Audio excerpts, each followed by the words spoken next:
नमस्कार साथियों, एनालाइजर में आपका स्वागत है।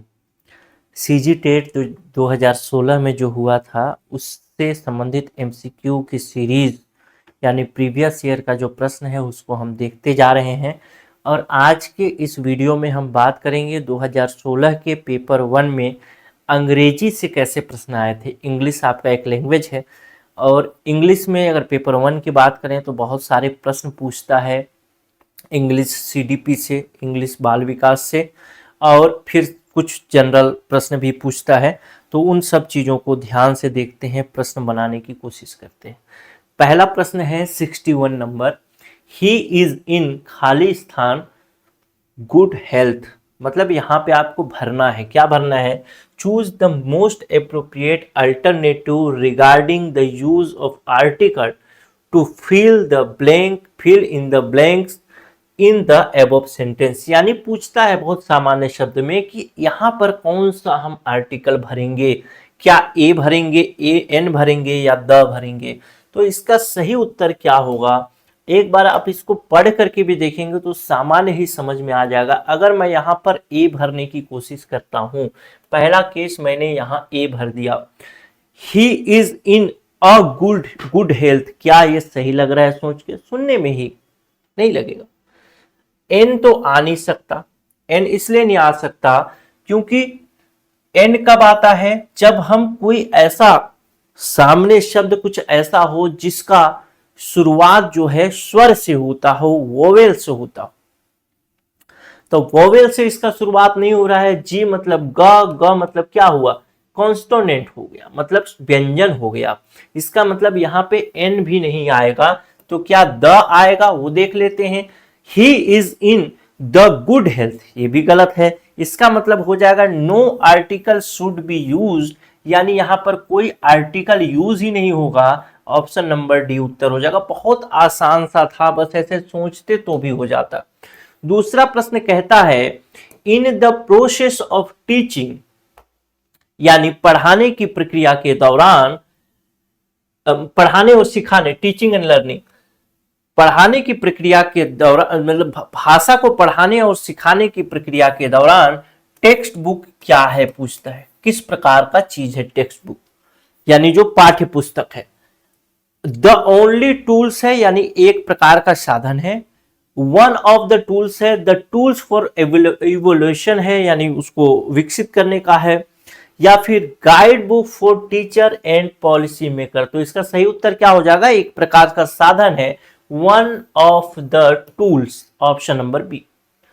अगला प्रश्न देखते हैं, टू कंटिन्यूअस कंप्रिहेंशन इवैल्यूएशन यानी एंड असेसमेंट, यानी मूल्यांकन और क्या बोलते हैं, सतत मूल्यांकन की बात कर रहे हैं, अंग हिंदी में बात करें, क्या है? तो क्या होगा? ऑप्शन क्वेश्चन नंबर 63 का क्या हो जाएगा? ऑप्शन नंबर ए हो जाएगा। फॉर्मेटिव होता है और समेटिव होता है, समरेटिव होता है। ठीक है, ऑप्शन नंबर ए हो जाएगा। अब एक पैसेज दिया है, उस पैसेज से संबंधित प्रश्न पूछता है। कहता है 64 से 70, यानी 64, 65, 66, 67, 68, 69, 70, टोटल 7 प्रश्न इस पैसेज से संबंधित हैं। तो इस पैसेज को पढ़ना जरूरी है। पढ़ते हैं। Edmund Burke called the press the fourth state of the realm. तो रियलम का मतलब क्या है? रियल का मतलब है राज्य, यानी एडमंड ब्रूक ने कहा कि ये जो प्रेस है, जो पत्रकारिता है, वो चौथा स्टेट है, चौथा स्तंभ है किसी राज्य का। I think he did not use this title for the press thoroughly as a social ruling group or class। यानी उन्होंने इसको ऐसे ही क्या बोलते हैं उसको, शीर्षक नहीं दे दिया है। उन्होंने ये देखा है कि ये किसी भी प्रकार से जो क्लास है उसको, यानी रूलिंग क्लास जो है उसको प्रभावित करता है, इसीलिए इसको फोर्थ स्टेट की संज्ञा दी है, चौथे स्तंभ की संज्ञा दी है। The three state of realm, three state क्या है? रियलम कहां पर? मतलब राज्य के 3 स्टेट यानी 3 स्तंभ। अगर बात करें इंग्लैंड में तो कौन कौन से हैं? पहला है लॉर्ड स्पिरिचुअल, मतलब ये धार्मिक क्षेत्र की, पहला कौन सा है? धार्मिक क्षेत्र से, जैसे बिशप्स, ये बिशप्स मतलब जो क्रिश्चियन में बिशप्स होते हैं उसकी बात कर रहे हैं। In the House of Lords, the, जैसे हाउस ऑफ लॉर्ड्स मतलब ये क्या हो गया? ये राजनीतिक क्षेत्र का हो गया। एंड इतना हो गया। फिर अदर माने अन्य कौन है? लॉर्ड ऑफ कॉमन्स, यानी कॉमन्स यानी इसके अंतर्गत सामान्य जनता हो गया। तो ये बताता है कि तीन जो है सामान्य जनता हो गया। ये बताता है कि क्या, कि तीन जो स्टेट हैं इंग्लैंड में वो कौन कौन से हैं? एक धार्मिक क्षेत्र से है जिसको लॉर्ड स्पिरिचुअल कहा गया, दूसरा जो कि राजनीतिक क्षेत्र से है जिसको हाउस ऑफ लॉर्ड्स कहा गया, जिसको बोला जाता है वहां पे टेम्पोरियल, और तीसरा जो बताया लॉर्ड ऑफ कॉमन्स जिसमें कि सामान्य जनता है। ठीक है। The press has been rightly called the fourth state as also constitutes as ruling group or class like the lord and commons, यानी कुल मिला के ये चौथे स्तंभ के रूप में मान्यता इसको मिलती है। इस प्रकार से it can be deny the free country, it cannot be denied in the free country that press exercise a good deal of influence in shaping public opinion and pointing out the weakness of defects of society or of government and in general bring to light all those good or bad things in society। इसका मतलब क्या है? बहुत सामान्य सा इसका मतलब है। यहां से यहां तक की बात करूं तो क्या कहता है? देखिए वर्तमान में कहता है, यहां पे तो यहां तक हो गया था, ठीक है। हाँ, यहां से पढ़ना है। It can not be deny, यानी जो फ्री कंट्री है, स्वतंत्र देश है, उन स्वतंत्र देश में प्रेस को डिनाई नहीं किया जा सकता था, अनदेखा नहीं किया जा सकता। क्यों नहीं किया जा सकता? क्योंकि ये एक्सरसाइज करता है। एक्सरसाइज मतलब कोशिश करता है। क्या करने की कोशिश करता है? गुड डील, एक अच्छा ओपिनियन लोगों में फैलाए, ऐसा कोशिश करता है। प्रभावित करने का प्रयास करता है। पब्लिक ओपिनियन जो है, पब्लिक का जो विचारधारा है, उसको प्रभावित करने का प्रयास करता है और एक शेप देने का प्रयास करता है, एक दिशा देने का प्रयास करता है। And pointing out the weakness of defect of society, यानी ये चिन्हांकित करता है कि सोसाइटी यानी समाज में किस प्रकार की कमियां हैं, किस प्रकार की वीकनेस है। और of government and the general bring light the good bad things of society which would have otherwise unnoticed, यानी गवर्नमेंट को भी ये कंट्रोल करने की कोशिश करता है और जिधर सोसाइटी का ध्यान नहीं जाता, जिन कमियों की तरफ गवर्नमेंट का ध्यान नहीं जाता, वहां पर अननोटिस जो भाग है, अननोटिस जो क्षेत्र छूट जाता है, उसको नोटिस करने का काम करता है। अगला नंबर पॉइंट देखें, क्योंकि आप हिंदी मीडियम से रहते हैं बहुत सारे बच्चे, तो बताना पड़ता है। अगला देखते हैं क्या कहता है। द पावर इज नॉट, क्या लिखा है? Limited. The power is not limited और पुट अंडर एनी चेक, यानी पावर जो है किसी प्रकार से, जो प्रेस की पावर की बात कर रहे हैं, वो किसी प्रकार से लिमिटेड नहीं है, यानी नियंत्रित नहीं है, या फिर इसका कोई चेक नहीं है, मतलब इस पर कोई रोक नहीं लगाया जाता है। The press is hand the having controlled by anyone control life and thought of the nation, यानी ये किसी के द्वारा कंट्रोल नहीं होता है, ये खुद से कंट्रोल होता है। ठीक है, खुद से कंट्रोल होता है और ये कंट्रोल करता है किसको? जो राष्ट्र है, राष्ट्र के जीवन को। अब अगला प्रश्न देखते हैं।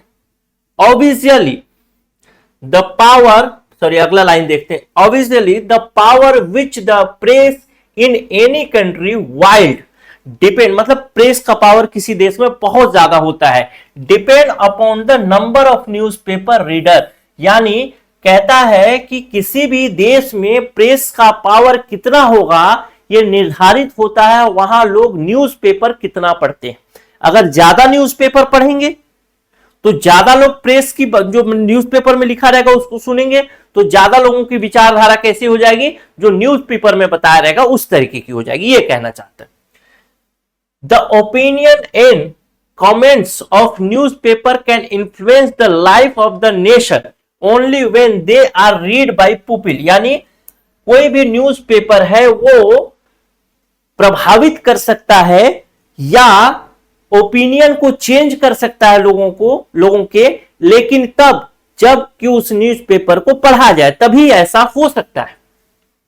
Reading in turn required that general mass of people should be educated. यानी अगर रीडिंग की बात करें तो रीडिंग के लिए जरूरी है, अगर कोई न्यूज़पेपर पढ़ना चाहता है तो उसके लिए जरूरी है कि पहले जनता शिक्षित हो, जानकार हो, तभी तो शिक्षित होगी, तभी तो न्यूज़पेपर में जो लिखा रहेगा उसको पढ़ पाएगी।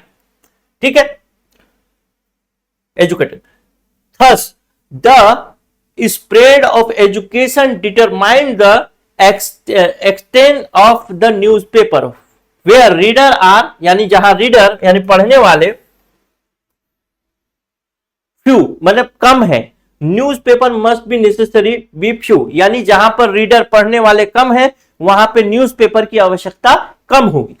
Their influence in the case can extend only the small minority of population, यानी ऐसी स्थिति में जब न्यूज़पेपर पढ़ने वाले कम लोग हैं तब वहां के जो उन्हीं कम लोगों को वो प्रभावित कर सकता है, इन्फ्लुएंस कर सकता है। ठीक है, चलिए अब इससे संबंधित प्रश्न है, how does the press exercise it's power, किस प्रकार से जो पत्रकारिता है या फिर प्रेस है वो एक्सरसाइज करता है पावर को। क्वेश्चन नंबर 64, तो 64 का उत्तर हो जाएगा ऑप्शन नंबर सी। कैसे हुआ ऑप्शन नंबर सी, देखिए क्या है ऑप्शन नंबर सी में, कहता है control the life and show off the nation, यानी ये कंट्रोल करता है लाइफ को, नेशन और लाइफ को। तो ये कहां से आया, देखिए यहां पे लिखा है, ध्यान से पढ़ना पड़ता है। The press instead being controlled by anyone control the life show off the nation, इसी से लाइन पूछ दिया, बस बहुत आसान है। दूसरा प्रश्न देते हैं, how much power does a free press process, यानी इसमें पहला ऑप्शन कहता है only that must which allowed by government of country, यानी अगर उस कंट्री में प्रेस जो है अलाउड है तब। दूसरा कहता है unlimited power without any check, यानी प्रेस का पावर कैसा है पूछता है क्वेश्चन नंबर 65 में, तो कहता है unlimited power without any check, यानी किसी प्रकार का पावर नहीं है, सभी बहुत सारा पावर है, अनलिमिटेड है, किसी भी प्रकार का चेक एंड बैलेंस नहीं है। ऑप्शन नंबर सी कहता है unlimited power subject to maintenance of law and order the public morality, तो इसका आंसर हो जाएगा ऑप्शन नंबर सी, ये भी यहां पे है आपके उसी में पैसेज में। ये which of the following is not the function of free press, यानी जो फ्री स्वतंत्र पत्रकारिता है उसका कौन सा काम नहीं है वो पूछ रहा है क्वेश्चन नंबर 66 में। शेपिंग पब्लिक ओपिनियन हमने पढ़ा है, अभी ही हमने इसमें पढ़ा कि ये क्या करता है, पब्लिक ओपिनियन को एक नई धारा देने का, दृष्टिकोण देने का काम करता है। ठीक, to support in all times official policy, यानी जो सरकारी नीतियां होती हैं उसको सपोर्ट करेगा, तो क्या होगा, ये उसका फंक्शन नहीं होगा। क्रिटिसाइज गवर्नमेंट है, एक्सप्रेस सोशल एविल, यानी समाज की जो बुराइयां हैं उसको एक्सप्रेस करने का काम भी करता है, जैसे हमने देखा था ना अभी, अननोटिस्ड पार्ट को नोटिस करता है, तो ऑप्शन नंबर बी हो जाएगा। अगला, what does the fourth state stand for, an area of land, landed property, social ruling group और class, इंस्ट्रूमेंट ऑफ पावर, तो क्या हो जाएगा ऑप्शन नंबर क्या हो जाएगा 67 का सी हो जाएगा, सोशल रूलिंग ग्रुप और class. What does the term fourth eyes stand for, तो हो जाएगा ऑप्शन नंबर सी। अगला प्रश्न देखते हैं क्वेश्चन नंबर 68। अब आप लोग को कुछ कुछ चीजें हैं समझ में नहीं आ रही होगी ना, लेकिन अनसीन पैसेज में वही पढ़ के समझना होता है। जब मैं इसको क्लास में कराऊंगा ना जैसे अनसीन पैसेज जब क्लास में कराता हूं तो मैं थोड़ा थोड़ा कुछ कुछ चीजें बताते जाता हूं कि कैसे, जैसे इस अनसीन पैसेज को आपने देखा, इस पैसेज को बहुत ज्यादा आपको पढ़ने की जरूरत नहीं पड़ती एग्जाम हॉल में। क्यों? क्योंकि वही सब टिप्स एंड ट्रिक्स मैं बताऊंगा आपको कहां पे, क्लास में। अब यहां पे बताऊंगा तो बहुत लंबा क्लास हो जाएगा, ठीक है, तो पेड कोर्स है, लेकिन वो ठीक है, आप लोग लेना चाहे तो ले सकते हैं। अगला प्रश्न कहता है what is the secret of power of the press, यानी कहता है कि जो प्रेस है उसका सीक्रेट क्या है, गुप्त रहस्य क्या है, पूछना चाहता है 68 number. The money which the newspaper owner can invest, यानी जो पैसा न्यूज़पेपर वाला इन्वेस्ट करता है। The number of newspaper reader, यानी अभी पढ़ा था कि क्या जितने ज्यादा न्यूज़पेपर पढ़ने वाले होंगे उतने ज्यादा लोगों के ओपिनियन को वो चेंज कर पाएगा। तो जितने ज्यादा न्यूज़पेपर पढ़ने वाले, तो the number of newspaper reader, यानी जितना ज्यादा न्यूज़पेपर पढ़ने वाले हैं उतने लोगों का ओपिनियन वो चेंज कर पाएगा, और यही उस प्रेस की पावर होगी या न्यूज़पेपर की पावर होगी। क्वेश्चन नंबर 69 देखिए, कहता है what determines the number of newspaper reader, यानी जो न्यूज़पेपर रीडर है वो क्या निर्धारित करता है, यानी अधिक संख्या में अगर न्यूज़पेपर रीडर है तो वह चीज क्या निर्धारित करता है, इस पैसेज के अनुसार पता चल रहा है, बताना है। What determine the number of newspaper reader, the low price of newspaper. ऐसा तो कहीं हमने पैसेज में पढ़ा ही नहीं है कि अगर न्यूज़पेपर का रेट कम है तो ज्यादा पढ़ने वाले होंगे, नहीं पढ़ा है। दूसरा, the patronage extended to be it by the money moneyed paper, यानी जो अमीर लोग हैं वो पढ़ते हैं, ऐसा भी नहीं है। कहता है education of general mass of people, ये सही होगा। क्यों? क्योंकि हमने पढ़ा था अभी कि जितना ज्यादा न्यूज़पेपर अगर जनता पढ़ रही है, इसका मतलब क्या है, मतलब न्यूज़पेपर जनता तक पहुंचाना है तो न्यूज़पेपर पढ़ने वाली जनता चाहिए, ऐसा पढ़ा था अभी इसमें। तो जितने ज्यादा शिक्षित होंगे उतने ज्यादा न्यूज़पेपर की खपत बढ़ेगी या पढ़ने वाले होंगे, तो ऑप्शन नंबर सी इसका सही उत्तर हो जाएगा। 70 नंबर देखिए, which one of the following is not include in the other 3 state, यानी 4 स्टेट हमने 3 स्टेट पढ़े थे और चौथा स्टेट हमने पढ़ा था क्या, न्यूज़पेपर को। चौथा कॉलम या चौथा स्तंभ हमने क्या पढ़ा, न्यूज़पेपर को। तो कौन कौन सा 3 स्तंभ हमने पढ़े हैं, तो हमने सबसे पहला पढ़ा था लॉर्ड स्पिरिचुअल, किससे संबंधित है, ये धर्म से संबंधित है, पढ़ा था। दूसरा पढ़ा था लॉर्ड टेम्पोरल, ये किससे संबंधित है, ये है आपका राजनीति से संबंधित। तीसरा पढ़ा था कॉमन्स, यानी सामान्य जनता, लेकिन हमने कहीं भी जस्टिस ऑफ पीस नहीं पढ़ा है, तो यही हो जाएगा। भले ही ये सही हो कि गलत उससे मतलब नहीं है, आपके पैसेज में दिया है कि नहीं ये मायने रखता है। क्लियर है? चलिए क्वेश्चन नंबर 71 देखते हैं क्या कहता है। अब देखिए ये आ गया इंग्लिश सीडीपी का प्रश्न। Which of the following is not an advantage of teaching through a text book, यानी अगर टेक्स्ट बुक के साथ पढ़ाते हैं, टेक्स्ट बुक से पढ़ाते हैं तो कौन सा एडवांटेज नहीं है, पूछता। What is the following is not an advantage of teaching through a text book, यानी एक पाठ्य पुस्तक के द्वारा पढ़ाते हैं तो पाठ्य पुस्तक का कौन सा एडवांटेज नहीं है, कौन सा लाभ नहीं है, पूछता है। या फिर वो पाठ्य पुस्तक क्या नहीं कर सकता है, ये पूछ रहा है। It gives room to group and class discussion, बिल्कुल देता है, यानी जब आप पाठ्य पुस्तक में पढ़ाते हैं तो एक कमरे में पढ़ाते हैं और ये ग्रुप डिस्कशन कराने का काम करता है क्लास का। There is possibility for original and free interaction, तो ये भी है, यानी फ्री इंटरेक्शन होता है जब पढ़ते हैं बच्चे। तो creativity increase and build up confidence, ये भी होता है।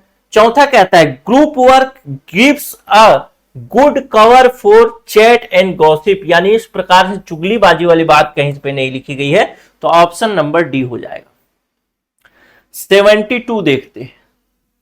अ teacher can encourage student to speak a new language, यानी एक टीचर स्टूडेंट को नया लैंग्वेज, नया भाषा सीखने के लिए प्रोत्साहित कर सकता है। किस प्रकार से प्रोत्साहित कर सकता है वो आपसे पूछा गया है। कहता है कि अलाउइंग देम, यानी उनको क्या बोलता है, अलाउ मतलब क्या बोलते हैं, अनुमति देना। Allowing them to speak freely while, क्या लिखा, टॉलरेटिंग देयर मिस्टेक्स, हाँ यही होगा, यानी उसको बिल्कुल स्वतंत्र छोड़ दिया जाए, उसका जो गलती है उस गलती को अनदेखा कर दिया जाए, तब वो नया भाषा सीख सकता है। ऑप्शन नंबर ए ही सही हो जाएगा। अब पूछता है कि चूज द एंटोनिम्स, यानी क्या बोलते हैं इसको, विपरीत वाला, विपरीत शब्द क्या बोलते हैं उसको, विपरीत शब्द, एंटोनिम्स मतलब विरुद्धार्थी, जैसे दिन का रात, लड़का का लड़की, उस टाइप से पूछता है। ठीक, विरुद्धार्थी शब्द पूछा है कि choose the antonyms for word bleak. तो ब्लिक का मीनिंग क्या होता है, ब्लिक का मीनिंग होता है उदास, रंगहीन, या फिर क्या बोले इसी तरीके का कुछ, खामोशी वाला। तो इसमें क्या हो जाएगा, इसका उल्टा अगर बात करें तो हो जाएगा ब्राइट, BRIGHT, चमकदार। ठीक, तो ऑप्शन नंबर डी हो जाएगा। Question number 74, a teacher need to develop clarity about objectives of the teaching plan. कहता है कि जो टीचर है उसको अपने ऑब्जेक्टिव प्लान के बारे में क्लियरिटी कब, मतलब क्या उसका ऑब्जेक्टिव प्लान है उसको क्लियरली उसको कब जान लेना चाहिए। ठीक, इंग्लिश पेडागोजी का प्रश्न है। तो कहता है बिफोर टीचिंग, यानी पढ़ाने से पहले, आफ्टर टीचिंग यानी पढ़ाने के बाद, या वाइल टीचिंग यानी पढ़ाने के दौरान ही। तो इसका सही उत्तर ऑप्शन नंबर ए ही हो जाएगा। पढ़ाने से पहले ही उसको यह पता होना चाहिए कि उसको पढ़ाने का क्या उद्देश्य है। ऑप्शन नंबर ए हो जाएगा। क्वेश्चन नंबर 75 कहता है, क्या कहता है उसको देखते हैं। कहता है this is how one plan the teaching learning process, यानी कौन सा एक प्लान जो है टीचिंग लर्निंग प्रोसेस के लिए सही है, कौन सा एक प्लान जो है टीचिंग लर्निंग प्रोसेस के लिए सही बताता है या सही है। क्वेश्चन नंबर 75 कहता है observation is followed by assessment, यानी ऑब्जर्वेशन कैसा होना चाहिए, मूल्यांकन के आधार पर होना चाहिए। फिर उसके बाद दूसरा कहता है assessment is followed by observation, यानी मूल्यांकन कैसा होना चाहिए, ऑब्जर्वेशन के आधार पर होना चाहिए। पहले तो इसी लाइन पे समझ लेते हैं। Planning is followed by observation, planning क्या जाना चाहिए कि ऑब्जर्वेशन, ऑब्जर्वेशन मतलब क्या बोलते हैं उसको हिंदी में, आप ऑब्जर्वेशन ही समझिए। Observation, assessment and planning makes cycle for planning process. ये बिल्कुल सही उत्तर होगा ऑप्शन नंबर डी। क्या कहता है कि पहले ऑब्जर्वेशन कर लिए, पहले देखिए कि बच्चा कितना गलत है, कितना सही है, कितना सीखना है, कितना नहीं सीखना है। ठीक, पहले देख लीजिए, पहले देखा, उसके बाद एक असेसमेंट करिए, एक मूल्यांकन करिए। ठीक, और जब मूल्यांकन कर लिए तो फिर प्लानिंग करिए कि कैसे उसको ठीक किया जा सकता है। जब प्लानिंग हो जाएगा तो फिर इसको क्या करेंगे, एक साइकिल के रूप में देखेंगे। फिर ऑब्जर्वेशन करेगा, जैसे एक साइकिल बना दिया, मान लेता हूं मैं ऐसा साइकिल बना देता हूं ऐसा, तो इसमें एक पॉइंट पे आ जाएगा ऑब्जर्वेशन, ऐसे एक पॉइंट पे आ गया ऑब्जर्वेशन। ठीक, दूसरे पॉइंट पे आ जाएगा आपका असेसमेंट, तीसरे पॉइंट पे आ जाएगा फिर से प्लानिंग, फिर से प्लानिंग के बाद फिर से सिखाया, जो फिर से ऑब्जर्व करेगा, फिर से असेसमेंट करेगा, फिर से प्लानिंग करेगा। ऐसा ही चलता रहता है। आप पढ़े होंगे, नहीं पढ़े होंगे तो पढ़ाऊंगा तो पढ़िएगा क्लास में। ठीक है, चलिए, इंग्लिश भी एक महत्वपूर्ण भाग है, ध्यान रखिएगा। 30 प्रश्न कवर करता है, बहुत मतलब एकदम हलवा नहीं है। तो ये सब एकदम पानी की तरह बनेगा, बस पढ़ना पड़ेगा, ध्यान देना पड़ेगा, समय देना पड़ेगा मेरे को। और समय अगर नहीं दे सकते तो कोर्स भी ज्वाइन करने का कोई फायदा नहीं है। या फिर पढ़ने का भी कोई फायदा नहीं है, बस अपने आप को एक क्या बोलते हैं उसको, गुमराह करने की कोशिश आप कर सकते हैं कि मैं पढ़ रहा हूं, एक खुशफहमी कि हाँ मैं पढ़ रहा हूं, लेकिन वैसा कुछ होगा नहीं। ठीक, क्वेश्चन नंबर 76 देखते हैं क्या कहता है। फॉर लैंग्वेज लर्निंग, यानी भाषा सीखने के लिए, children should be encourage to read a lots of children's literature, यानी बाल जो वो क्या बोलते हैं, लिटरेचर मतलब क्या होता है हिंदी में, साहित्य, बाल साहित्य। ठीक, the language learning, for language learning children should be, यानी बच्चों को इंकरेज किया जाता है कि वो अधिक से अधिक बाल साहित्य पढ़ें इन द टारगेट लैंग्वेज, यानी जिस भाषा को उसको सीखना है उस भाषा के लिए बाल साहित्य पढ़ें। क्यों, ऐसा क्यों किया जाता है, यही पूछा है क्वेश्चन नंबर 76। ठीक, क्यों किया जाता है, क्योंकि language is taught through plenty exposure of reading, यानी अगर आप पढ़ते हैं तो पढ़ते पढ़ते ही आप लैंग्वेज सीख सकते हैं, इसलिए किया जाता है। ऑप्शन नंबर ए हो जाएगा। चलिए अगला प्रश्न देखते हैं, क्वेश्चन नंबर 77 क्या कहते हैं, कहता है which of this is not a right answer, कौन सा सही उत्तर नहीं है। Open ended question give more scope for, open ended question कहने का मतलब क्या है, ऐसा प्रश्न जो आप प्रश्न पूछते हैं तो उसको ऐसा नहीं है कि एक पॉइंट में, 2 पॉइंट में, या एक शब्द में, 2 शब्द में ऐसा उत्तर देना है, ऐसा नहीं है। वो सोच समझ के बड़ा से बड़ा उत्तर दे सकता है, अपना बुद्धि का प्रयोग करके दे सकता है। तो पूछता है कि ओपन एंडेड क्वेश्चन गिव्स मोर स्कोप, यानी किस प्रकार का स्कोप देता है, क्रिएटिव थिंकिंग का स्कोप देता है, हाँ बच्चा सोच समझ के बड़ा उत्तर देगा। दूसरा रूट लर्निंग, रूट लर्निंग मतलब कुल मिला के क्या बोलेंगे इसको, रट कर सीखना। तो इसका स्कोप देता है क्या, बिल्कुल नहीं देता, दूसरा ही हो जाएगा। तीसरा देखें क्रिटिकल थिंकिंग, यानी आलोचनात्मक सोच, प्रॉब्लम सॉल्विंग, ये तो देता ही है, तो हो जाएगा ऑप्शन नंबर बी, जिसका नहीं देता है, और यही उत्तर हो जाएगा बी। क्वेश्चन नंबर 78 देखें, a system of sign such a sound letter of the alphabet, word, figures etc to which meaning are assigned based on conversation, the above statement most probably describe, किसको describe करता है, कहता है a system of sign मतलब संकेतों का एक समूह जिसमें ध्वनि हो सकता है, जिसमें लेटर हो सकता है, लेटर मतलब क्या बोलते हैं उसको, शब्द, जिसमें अल्फाबेट हो सकते हैं, वो हो सकते हैं, क्या बोलते हैं उसको, वर्णमाला, वर्ण हो सकते हैं, वर्ड हो सकता है, शब्द हो सकता है, फिगर हो सकता है, यानी कोई चित्र हो सकता है। To be which meaning are assign based on conversation, यानी जो कि कन्वर्सेशन के लिए उपयोग होता है, होगा, उसमें ये सब चीजें हो सकती हैं। किस चीज को डिफाइन करता है, तो ये डिफाइन किसको कर रहा है, above statement most probably describe, किसको डिस्क्राइब कर रहा है, चलिए देख लेते हैं क्या है। टेक्स्ट को डिस्क्राइब कर रहा है, टेक्स्ट को डिस्क्राइब करेगा तो उसमें किसी प्रकार का साउंड फिगर तो होगा ही नहीं। मैसेज को डिस्क्राइब कर रहा है, हाँ मैसेज हो सकता है, लेकिन आइसोमॉर्फिक को डिस्क्राइब कर रहा है, नहीं कर रहा है। बेसिकली ये कोड को डिस्क्राइब कर रहा है, ऑप्शन नंबर ए कोड। अगला प्रश्न देखते हैं, माई ब्रदर इज 6 फीट, क्या होगा, choose the correct alternative, fill in the blanks in the above statement.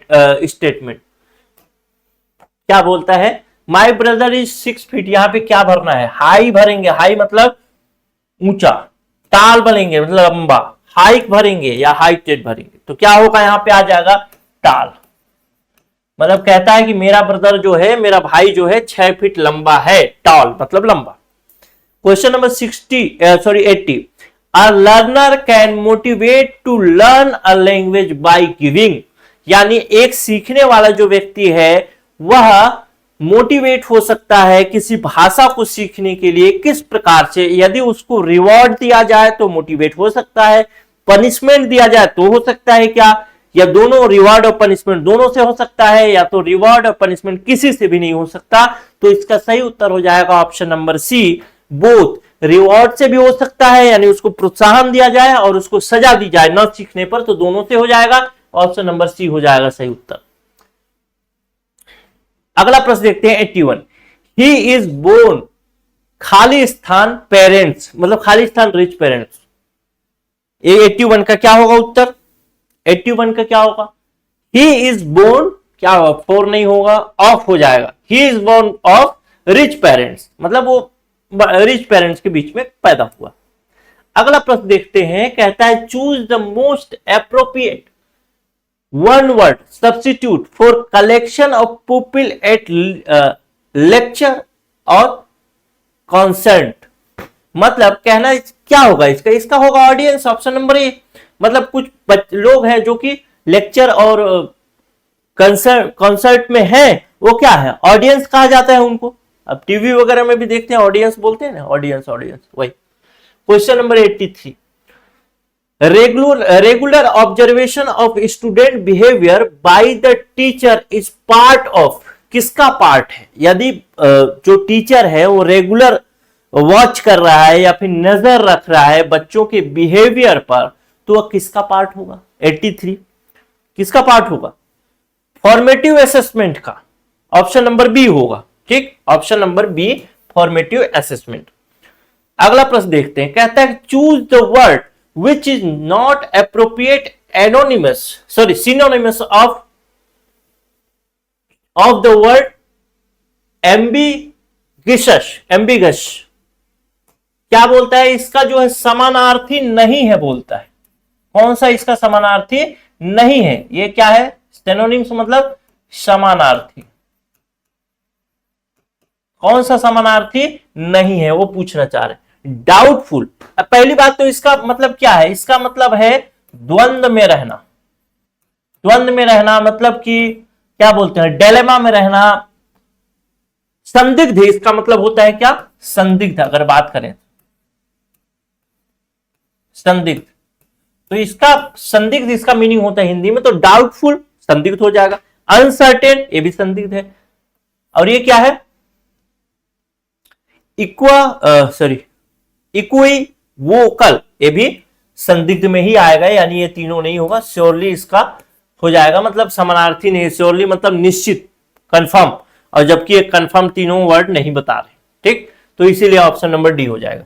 अगला प्रश्न देखते हैं, क्वेश्चन नंबर 85।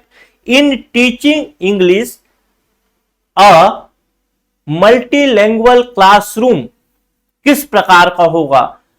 अगर आप मल्टीलिंगुअल क्लासरूम में टीचिंग इंग्लिश पढ़ा रहे हैं तो वह किस प्रकार का होगा? मतलब वो क्लासरूम क्या बनेगा, कैसा होगा? तो एक प्रकार का एसेट्स होगा, उन लोगों के लिए संपत्ति हो जाएगा, ठीक है। क्वेश्चन नंबर 86 देखें, which of this in not important component in designing a teaching plan. मतलब अगर टीचिंग प्लान बना रहे हैं तो उसमें कौन सा महत्वपूर्ण नहीं है? इन चारों में से वो बताना है आपको। क्वेश्चन नंबर 86 का क्या होगा? Number of student expect to be present on particular day, बिल्कुल है। अगर आप टीचिंग प्लान बना रहे हैं तो टीचिंग एड, यानी पढ़ाने के लिए कोई एडवर्टाइजमेंट बना रहे, सॉरी एड मतलब टीचिंग के लिए कोई एडवर्टाइजमेंट नहीं है, मतलब क्या बोलते हैं उसको, अध्ययन सामग्री, जिसको क्या बोलते हैं उसको, टीचिंग टूल्स बोलते हैं हिंदी में, अंग्रेजी में सहायक टूल जो होता है ना, वो उसको भूल जा रहा हूं मैं हिंदी में क्या बोलते हैं, लेकिन टीचिंग लर्निंग मटेरियल जिसको बोलते हैं, ठीक, अब आप समझ गए होंगे। उसकी बात करें तो वो भी सहायक है। Number of word use in writing in teaching plan.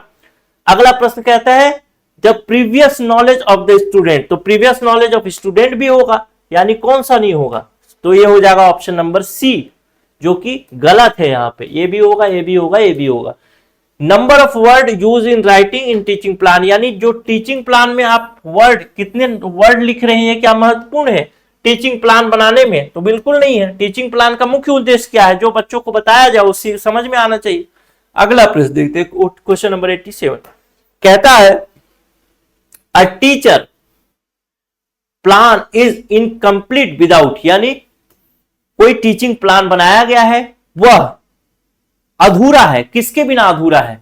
तो अगर उसको एक उद्देश्य न मिले, ऑब्जेक्टिव न मिले, तो उसके बिना वो अधूरा है। ठीक है, तो ऑप्शन नंबर क्या हो जाएगा? ए हो जाएगा। अगला प्रश्न देखते हैं, क्वेश्चन नंबर 87 के बाद 89, सॉरी 87 के बाद 88। They are all there but, they are all there but क्या होगा? मी होगा, ऑप्शन नंबर बी। ठीक, 88 का बी हो जाएगा। आई हैव 4, खाली स्थान बताना है। देखिए ये उसे सिंगुलर प्लूरल से प्रश्न पूछा है, एक वचन बहुवचन से। ठीक, बहुत आसान है, इसको भी पढ़ाया हूं, लेकिन आप लोग को याद नहीं होगा, मतलब पढ़े होंगे तो याद नहीं होगा, लेकिन पढ़ना चाहिए। Choose the most appropriate alternative fill in the blanks of the above sentence, यानी यहाँ पे क्या आएगा? सन in law, sun in law मतलब बहू की बात कर रहे हैं, सॉरी दामाद की बात कर रहे हैं, सन in law. Sun in laws आएगा, यहां पे एस जुड़ा है, सन्स इन लॉ आएगा, सन्स इन लॉस आएगा। क्या होगा इसका सही उत्तर? इसको हमने पढ़ा है कि ऐसे में एक वचन को बहुवचन को एक वचन से बहुवचन अगर बनाना है तो फिर कहां पे आएगा? यही आएगा। मुख्य रूप से क्या है, यही तो मेन है ना, सन ही तो मेन है, SON, सन ही तो मेन है। ठीक है, सन्स इन लॉ हो जाएगा, ऑप्शन नंबर सी हो जाएगा। इसको पढ़े हैं।